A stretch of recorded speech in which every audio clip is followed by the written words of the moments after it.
The Iranians tend to look at diplomacy as an asymmetric warfare strategy to tie the Americans down while the Iranians can rebuild their capabilities.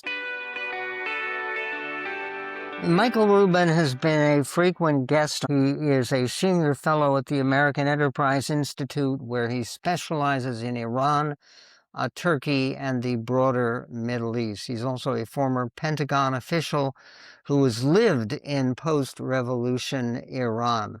By the way, when you use that term post-revolution, did we just have a failed revolution in Iran, or is there going to be more unrest threatening Khamenei and his regime? Michael, that's a great question.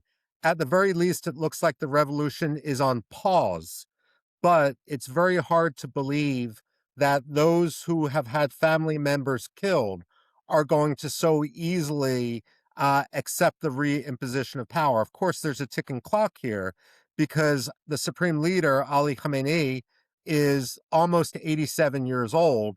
And so the question I have is whether people are just putting it on ice until he's out of the picture, and then all hell will break loose. And what about the relationship with the United States? We have a continued military buildup in Iran. I believe that we recently shot down a drone that was aimed at the aircraft carrier, USS Abraham Lincoln. What is going on with the possibility of a new military confrontation between the two countries? Well, first of all, of course, I'm not Iran's lawyer, but I suspect what they were using that drone for was less to attack the ship and more to conduct surveillance to figure out where our ships were.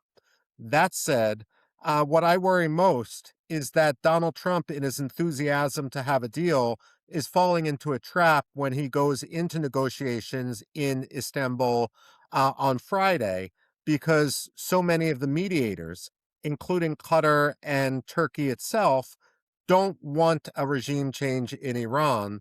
And look, my rule of thumb when it comes to mediation is you never want to use a mediator that wants to see you lose. So I suspect that while we look for how to get to yes in a deal, the Iranians tend to look at diplomacy as an asymmetric warfare strategy to tie the Americans down while the Iranians can rebuild their capabilities. And you say that that same rule that you're talking about, you never want somebody to join in mediation who has a stake in seeing that mediation fail. I've written a piece recently, which is eye-opening, about the so-called peace board that President Trump has put together that is supposed to govern the territory of Gaza now that there's a ceasefire. Uh, is it a good idea that President Trump has invited both China and Russia to participate in this peace board? No, I don't. And look, it's the general idea that a big tent may sound good in theory, but too many cooks spoil the broth. And of course, in the article to which you're referring, Michael, I was bringing up the Reagan era case of the multinational force of observers. We all remember, for example, how you had the Camp David Accords that brought peace between Israel and Egypt. And as part of that, there was the question about how you were going to have peacekeeping, how you were going to have observation, especially in the Sinai, which Israel had committed to withdraw from.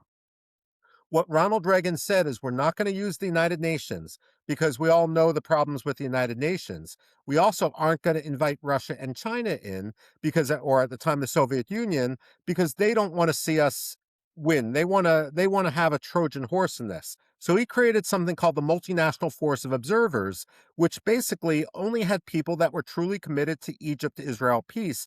And to this day, even opponents to Ronald Reagan acknowledge that of all the peacekeeping missions in the world, the Multinational Force of Observers has been the most successful, precisely because it didn't try to have a big tent or bring the communist Chinese or the Russians in. So, what does President Trump need to do to guarantee similar kinds of effectiveness with the peace board that is supposed to govern Gaza?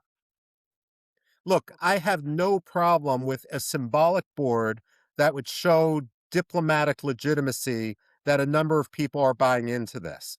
The problem becomes when you want to give every person a say for $1 billion and everyone is working towards different aims. My broader problem with Donald Trump's approach to Gaza is look, when you're a hammer, everything's a nail. And when you're a real estate developer, everything becomes about development. But the problem in the Gaza Strip has never been development. It's been the ideology which not only Hamas, but the broader Palestinian public there embrace. And until you do something to combat that ideology, you're still going to have a major problem when it comes to the future of Gaza and Arab Israeli peace. And what could be done to try to recalibrate this peace board and the efforts at a lasting ceasefire and a lasting peace? Rather than have $1 billion be the entry fee, I would like to see a commitment to have people on the ground to disarm Hamas. Because until Hamas is disarmed, you're simply not going to be able to be successful in the Gaza Strip.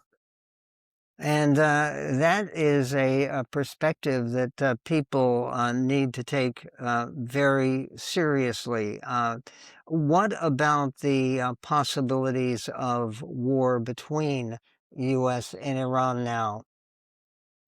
I think that it's actually increasing because one thing Donald Trump shows is even if Turkey and others are trying to run down the clock, Donald Trump shows that he doesn't have the patience of a traditional diplomat, and therefore the Iranians need to be very concerned. What I worry about, though, is what would the targets be if the goal is to punish the massacres of civilians?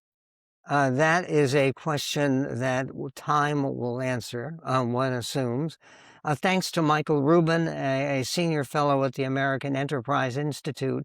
Remember to subscribe to our YouTube channel, Michael Medved Official, for more conversations with people of the caliber of Michael Rubin